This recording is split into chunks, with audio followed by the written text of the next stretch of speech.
Alas, nag-3 sa 47 Ukrainian UJ. The 26 Beaver drone ang papalapit sa Kursk airfield mula sa Hilagang Kanluran. Ang kanilang mga target ay ang mga light aircraft ng Russia. Ang mga sasakyang ito ay may mga machine gun na nakamount sa pinto para tugisin ang mga reconnaissance drone ng Ukraine. Maayos ang takbo ng misyon hanggang sa makarating sila sa Tokmak. Dito isang operator ng book entry ang 6 na oras nang nakatitig sa walang lamang kalangitan nang biglang mapuno ng mga marka ang kanyang screen.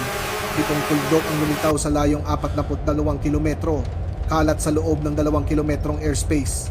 Wala silang formasyon, magkakatulad lang ang signal at dumagapang patibog silangan sa bilis na 180 kilometro kada oras. Natigilan ang kanyang kamay sa ibabaw ng engagement switch. Mayroong kakaiba.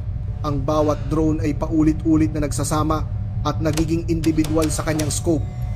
Ito ay dahil ang composite na materyales ng mga drone ay sinisipsip ang radar energy sa halip na i-bounce ito. Ang carbon fiber at plastic ay halos invisible kumpara sa aluminum. Sa layong 42 kilometro ang mga signal ay kumikislap sa bingit ng detection at minsan ay tuluyang nawawala. Ngunit dalawang drone sa unahan ang nagsimulang umakyat sa 2,500 metro. Ang kanilang mga autopilot ay hindi tumutugon sa banta. Ito ay isang scripted na kilos na trigger ng eksaktong 35 kilometro mula sa target. Isa pang drone ang nagsimulang mag-broadcast sa 915 MHz na ginagaya ang mga reconnaissance downlink. Ito ay mga maikling digital signal na ipinapadala ng mga totoong ISR drone kapag nagpapadala ng data pabalik sa command post. Sinanay ang mga SAM operator na unahin ang mga target na naglalabas ng signal. Anumang transmission ay nangangahulugang command node o reconnaissance platform. Ginamit ng mga Ukrainian ang mismong training na ito laban sa kanila, gamit ang mga peking signal para ilihis ang mga missile patungo sa mga decoy. Habang ang mga totoong attack drone ay tahimik na lumulusot, kinakalkula ng operator ang sitwasyon habang papalapit ang mga drone. 7 target, 6 na missile ang handa at 12 minuto para mag-reload kung ubos na ang lahat. Ayon sa standard doctrine, dapat unahin ang mga malinaw na banta at magtipid ng bala para sa mga susunod na alon.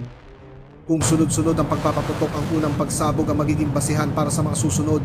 Kung sabay-sabay naman may panganib na maraming missile ang hahabol sa isang target, ang mga drone na umaakyat ay lumampas sa 35 kilometro at lalong lumilinaw ang kanilang signal habang tumataas. As the drone Pinili niya ang successfully tatlo weathers ang the dalawang controlled umaakyat energy release, at ang the naglalabas ng plasma field signal at demonstrates nagpaputok. the shield's effectiveness. Umugong ang launcher habang pumipihit ito pahilagang kanluran. 3 9M317M missile ang sabay-sabay na sumibat, bumibilis hanggang Mach 4 habang umaakyat sa 8,000 metro. Sa taas na iyon, mas manipis ang hangin dahil dito ang isang missile na may range na 20 kilometro sa makapal na hangin, kaya abot sa 42 kilometro. Oras bago tumama, 47 segundo. Nagtambol ang kanyang mga daliri sa console. 40, 30, 20. Unang pagsabog alas, nalinan 3:48. Ang proximity fuse ay na-trigger sa layong 4 na metro optimal para sa fragmentation pattern ng warhead. Ang 9M317M ay isang 5.5 metro missile na may bigat na 580 kilo at 62 kilogram na fragmentation warhead. Naglalaman ito ng mga tungsten cube na nakapaloob sa isang high-density explosive. Kapag sumabog ang mga cube ay kumakalat sa isang kontroladong expanding cone. Bawat cube ay tumatama sa isang tiyak na direksyon na nagko-concentrate ng pinsala at tinitiyak na mapuputol ang control surfaces, fuel lines at structural parts ng target. Bumagsak ang unang drone na umaakyat. Pagkaraan ng 8 segundo, sumabog din ang drone na naglalabas ng signal, mga perpektong intercept. Gayunpaman, ang mga drone na ito ay may dalang extra fuel, hindi warheads. Hindi ito alam ng operator. Ang bawat kilos nila ay eksaktong tumugma sa mga totoong reconnaissance drone. Pinag-aralan ng mga Ukrainian kung aling mga drone ang unang pinupuntirya ng Russia at ipinrograma ang kanilang mga decoy na kumulos ng ganoon. Ang ikatlong missile ay patungo sa ikalawang umaakyat na drone nang biglang magdikit-dikit ang 3 pang drone. Lumilipad sila na 50 metro lang ang pagitan na lumikha ng nagsasanib na radar returns na naging isang malaking target. Nakita ng missile seeker ang pinakamalakas na signal ang espasyo sa gitna kung saan nagsama ang 3 signature. Sumabog ito sa pagitan nila, niyugyog sila ngunit walang napinsala. Ang 5 natitirang drone ay agad na naghiwa-hiwalay. Hindi ito autonomous adaptation kundi ang susunod na linya sa kanilang program script. Kinakalkula ng mga Ukrainian mission planner kung kailan tatama ang mga missile base sa mga nakaraang engkwentro at nag-code sila ng mga evasive maneuver na mag-trigger pagkatapos. Kinuha ng Russian operator ang encrypted phone. Ang pagpasa ng target sa southern battery ay dapat automatiko, pero kailangan ng kumpirmasyon ng tao para sa data correlation. Ang kanyang Track 247 ba ay kapareho ng Track 091 ng kabilang battery? Habang kinukumpara ng mga operator ang bilis at nag-assign ng mga bagong numero, 30 segundo na ang lumipas. Sa loob ng 30 segundo, maaaring bumaba ang mga drone sa radar coverage o tuluyang magbago ng direksyon. Ang southern battery ang magmamana ng problemang ito. Ngunit dahil sa mahigpit na engagement zones, mahina ang koordinasyon. Ang mga zone na ito ay hinati base sa lakas at kahinaan ng bawat sistema. Ang Buk ay pinaka-epektibo sa loob ng 40 kilometro kung saan ang mga target ay malilikot at maraming ground clutter. Ang S-300 naman ay idinisenyo para sa high altitude, high speed threats sa malalayong distansya. Kaya ang engagement envelope nito ay nagsisimula kung saan nagtatapos ang sabuk mula 40 hanggang 200 kilometro. Dapat ay maayos na naipapasa ng bawat layer ang target sa susunod. Ngunit sa mabilis na engkwentro ang mga tahi sa pagitan ng mga envelope na ito ay nagiging problema. Pinapanood ng Southern Buk battery ang lahat. 2 drone ang nasira. 5 natitira ang kumakalat sa 3 kilometrong kalangitan. Nahaharap ang operator sa isang imposibleng pagpipilian. Ubusin ang lahat ng missile at maiwang walang depensa sa loob ng 12 minuto o pumili ng mga tiyak na target at isapalaran na makalusot ang mga armadong drone. Ipinakita sa kanyang screen na bumababa na sila sa 1,000 metro. Ayon sa doktrina, wala ng oras para magdebate. Inactivate niya ang parehong illumination channel. Ang illuminator ay parang isang searchlight. Isang target lang ang kaya nitong tutukan sa isang pagkakataon. Para makapag-track ng maraming target, gumagamit ito ng time sharing na inililipat ang radar beam sa pagitan ng mga drone kada 500 milliseconds. Unang drone na tutukan, missile na katanggap ng update, lilipat ang beam. Pangalawang drone na tutukan, pangalawang missile na update, babalik ang beam. Ngunit sa bawat paglipat may kalahating segundo kung saan ang mga missile ay lumilipad ng bulag base sa predicted trajectory. Laban sa malilikot na drone, ang mga blind moment na iyon ay nagre-resulta sa error na sapat para sumablay. Kayang i-guide ng Buk ang 2 missile bawat illuminator, 4 sa kabuuan laban sa 5 target. May isang makakalusot. Ang mga drone sa gilid ay nagbantang maghiwalay sa paligid ng airfield. Isa sa hilaga, isa sa timog, para hatiin ang anumang natitirang depensa. Pinili niya ang mga flanking threat na ito kasama ang drone sa gitna at nagpakawala ng 3 missile ng sunod-sunod. Ang drone sa silangan ay nagsimulang gumawa ng mga biglaang maniobra. Umakyat ng 200 metro, bumulusok ng 300, hindi nagiging steady ng higit sa 5 segundo. Hindi ito reaksyon sa missile. Sa kasalukuyang distansyang autopilot ay nagsasagawa ng mga nakaprogram na evasive maneuver. Minsan tama ang hula nila kung kailan darating ang mga missile at ngayon ay nagtagumpay sila. Sa bawat paglipat ng beam ang drone ay nakakagalaw ng 25 metro. Inaasahan ng fire control computer na diretsong lilipad dito. Pagbalik ng beam ang drone ay 25 metro na ang layo mula sa inaasahan ng computer na pumipilit sa missile na patuloy na mag-correct.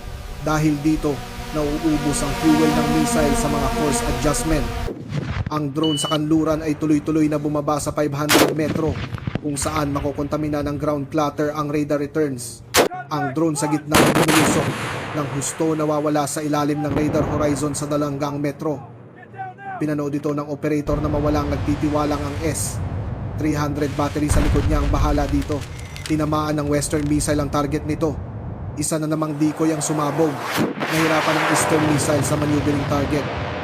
Ang seeker nito ay hinahanap ang drone sa ere kung saan ito dapat naroroon ayon sa prediksyon. Malapit ang pagsabog ngunit hindi ito nasira. 4 na UJ. 26 ang nakaligtas, lahat ay may warhead.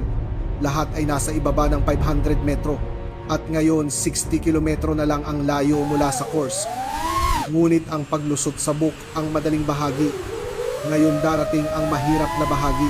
Minomonitor ng S-300 operator ang lahat sa loob ng 12 minuto. Pabigat ng pabigat ang kanyang pakiramdam sa bawat palyadong intercept. Ang kanyang 64 and 6 Big Bird radar ay nakikita ang buong battle space. Mga eroplanong patungong Istanbul, mga helicopter, kahit mga ibon. Pero 4 na kontak lang ang mahalaga ngayon.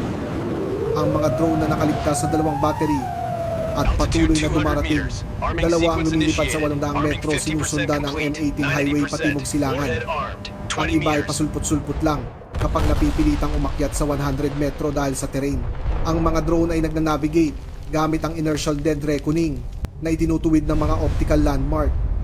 Ginagawa ito ng navigation system sa pamamagitan ng pag-identify ng mga feature. Ang matalim na contrast kung saan nagtatagpo ang aspalto ng M18 at lupa ay lumikha ng malinaw na navigation light. Ang dam ng reservoir ay bumuo ng isang natatanging geometric pattern. Kapag tumugma ang mga pattern na ito sa mga naka-impact na template, ina-update ng autopilot ang posisyon nito na may accuracy na 10 metro nang walang anumang signal na pwedeng madetect. Pinili ng operator ang isang drone na sumusunod sa highway at sinimulan ng engagement. Ang kanyang 4 N6 missiles ay ginawa para pulbusin ang mga B-62 sa layong 200 kilometro, hindi para habulin ang mga target na sinlaki ng lawnmower sa taas lang ng mga puno. Dito lumabas ang isang critical na depekto sa kanyang fire control computer. Ang problema ay sa sampling rate kumpara sa update rate. Kinukuha ng computer ang posisyon ng target kada 100 milliseconds. Ngunit ina-update lang ang missile guidance kada 500 milliseconds. Para sa isang 800 kilometers na cruise missile, manageable yun. Ngunit para sa isang 180 kilometers na drone, 5 metro lang ang pagbabago sa pagitan ng mga sample. Ini-interpret ng algorithm na sensor noise lang ito at F-in filter out. Dahil dito naging invisible ang drone para sa tamang tracking.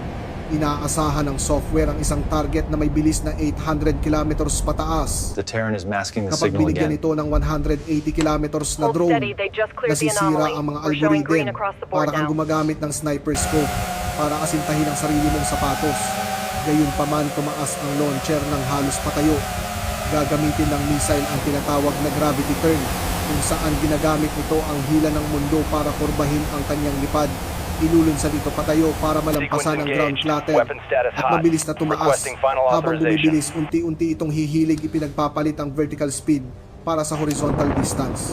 Sa 30 kilometrong altitude, papatayin ang motor at mag-focus hanggang sa pinakamataas na punto.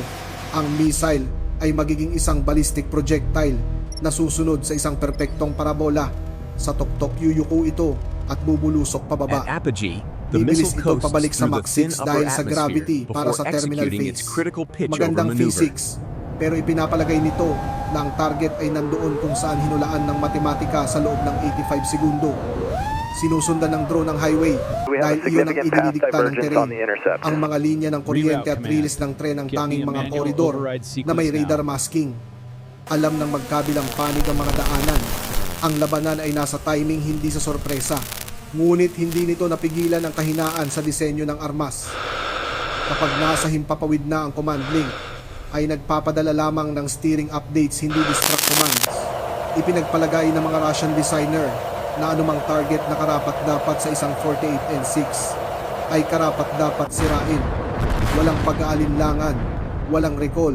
Kahit na ma-realize ng operator na friendly target ang natamaan, tatapusin ng missile ang misyon nito. Sinusubaybayan ng operator ang parehong blip. Ang missile paakyat sa kalawakan. Ang drone gumagapang sa aspalto. 16 segundo bago tumama. Perpektong pinaratili ng drone ang kurso nito. Masyadong perpekto. Sa 40 segundo bigla itong lumiko pasilangan patungo sa reservoir. Isa na namang preset waypoint, hindi pag-iwas. Kinakalkula ng mga Ukrainian kung kailan aatake ang S-300 at ipinrograma ang pagliko. Inutusan ng computer ng missile ang maximum deflection, ngunit sa Mach 6 hindi ka lumilito, kumukurba ka sa loob ng maraming kilometro. Ang bagong intercept point ay 800 metro sa likod kung saan talaga pupunta ang drone. Sinubukang habulin ng missile ngunit sumablay ito. Bago pa niya maproseso ang pagsablay, ang pangalawang drone ay umakyat sa 2,000 metro at bumilis ng husto. Isang perpektong target na parang nagpapapansin. Nag-alinlangan ang daliri ng operator. Masyadong halata, pero utos ay utos. Nagpaputok siya kahit alam niyang may mali sa pakiramdam. Samantala ang drone na umiwas sa unang missile ay bumaba sa 50 metro at sinundan ang mga high-tension power line. Ang 330,000 volts ay lumikha ng isang electromagnetic storm. Bawat radar pulse na tumatama sa mga tore at kable ay lumilikha ng daan-daang maling signal. Ang mahinang signature ng drone ay nawala sa kaguluhang ito, parang isang bulong sa gitna ng kulog at kidlat. Ang umaakyat na drone Unable ay to hindi isolate nagbago the ng primary direksyon. target. Pinapanatili ang perpektong target profile nito. Simpleng taktika, ipagpalit ang isang drone na nagkakahalaga ng 30,000 para sa isang missile na nagkakahalaga ng 2 milyon, habang binibigyan ng oras ang kasama nito para makatakas. Ang umaakyat na drone ay pain at ito ay gumana. Madali itong natagpuan ng 48N6 at sumabog sa layong 6 na metro. Ang drone ay naging isang ulap na mga composite fragment. As-in ka ng operator ang kanyang radar sa mga linya ng kuryente. Wala, kundi interference. Sa Hilaga, 3 low flyer ang sumulpot sandali. Nagpakawala siya ng 2 missile sa mga predicted intercept point. Isang blind shot kung saan sa tingin niya ay pupunta ang mga ito. Parehong sumablay. Ang mga drone ay lumiko agad pagkatapos mawala sa paningin. 4 na missile ang nagamit, isang drone ang nasira. 3 armadong drone ang paparating pa rin. Tumawag siya direkta sa Kursk. 3 contact. Mababang altitude. Nasa sektor ninyo sa loob ng 6 na minuto. Ubus na ang lahat ng bala. Ang airfield ay 80 metro sa likod ng mga linya sa tinatawag na rear area. Dapat napigilan ng layered SAM network ang lahat. Kaya naman ang Kursk ay mayroon lamang isang sundalo na may isang igla. Narinig sa radio chatter ang kwento. Mga drone na paparating mga missile na sumasablay. Nang tumunog ang sirena noong 35.5, kinuha niya ang iglaes mula sa guard shack at sinuri ang abot tanaw. Nauna ang tunog.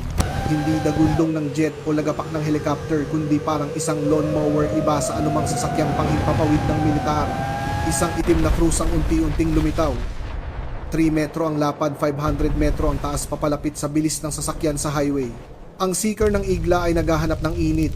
Ginawa noong 1970s para maghanap ng mga jet engine na nag-aapoy sa 800 degrees Celsius. Ang makina ng drone ay tumatakbo sa 300 degrees Celsius, bahagyang mas mainit lang kaysa sa sementong binilad sa araw. Pinaghahalo ng pusher propeller nito ang malamig na hangin sa exhaust na lalong nagpapakalat sa mahinang heat signature. Nahirapan ng sundalo na panatilihing steady ang sight. Pabigat ng pabigat ang 30 kilong launcher sa bawat segundo. Pautal-utal ang lock phone sa kanyang earpiece. Lock, walang lock. Para sa detektor ng igla na umaasang makakita ng jet laban sa malamig na kalangitan ng buong mundo ay parang isang malaking mainit na blur. Malinaw ang utos at atakihin ang anumang hindi kilalang target. Kahit hindi sigurado ang lock, kinalabit ng guwardiya ang gatilyo. Sumibat ang missile mula sa tubo. Hinahanap ng seeker nito ang init. Mainit ang lahat. Runway, mga gusali, mga sasakyan. Masyadong mababa ang lipad ng drone. Isa lang itong mainit na bagay sa daan-daan pang iba. Hindi na-detect ng proximity fuse ang composite na sasakyang panghimpapawid. Dumaan ang missile 15 metro sa ibaba nito at nag-self-destruct pagkaraan ng 80 segundo. Ibinaba ng guwardiya ang walang lamang launcher. 3 pang tuldok ang lumitaw sa likod ng una na kumakalat sa iba't ibang direksyon.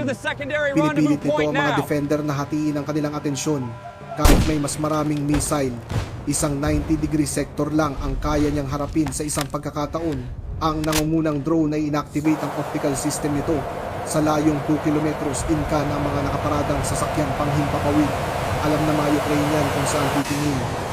Ang mga Russian pilot ay nag-post ng mga video sa Telegram na nagpapakita ng mga parking spot, numero ng revetment at maging mga araw-araw na schedule. Ang social media ay nagsilbi ng reconnaissance. Nakahanap ang drone ng isang yak.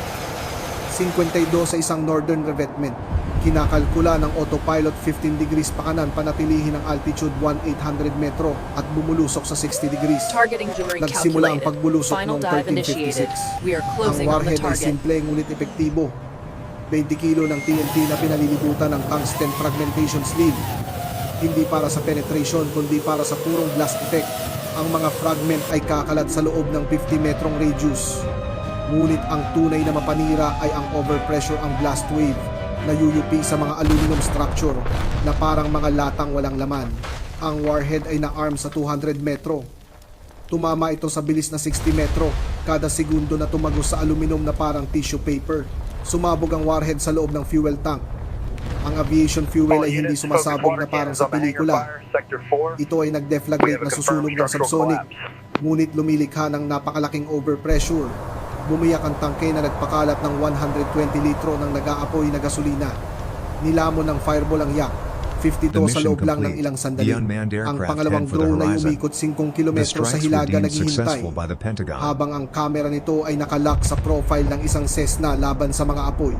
Parehong kalkulasyon i-adjust ang direksyon, panatilihin ang altitude, at bumulusok mula sa 1,000 metro. Tumama ito noong 35-7 pinunteriya ang fourth wing at sumabog sa loob ng fuel tank. Naghiwalay ang mga pakpak, tumaob ang fuselage at kumalat ang nag-aapoy na gasolina sa runway. Ang strategic effect ay mas malaki kaysa sa tactical damage. Ang mga sasakyang panghimpapawid na ito ang tanging epektibong panlaban sa mga reconnaissance drone ng Ukraine. Prioritize drones Kung 1 wala through ang 3 mga ito, now. malayang I need makaka-operate ang confirmation on the Ukrainian targets. ISR para mag-spot para sa mga Confirmed. HIMARS strike. Converging. Ang pagkasira ng dalawa sa mga ito ay nangangahulugan na 12 ng mga reconnaissance mission sa hinaharap ang magtatagumpay.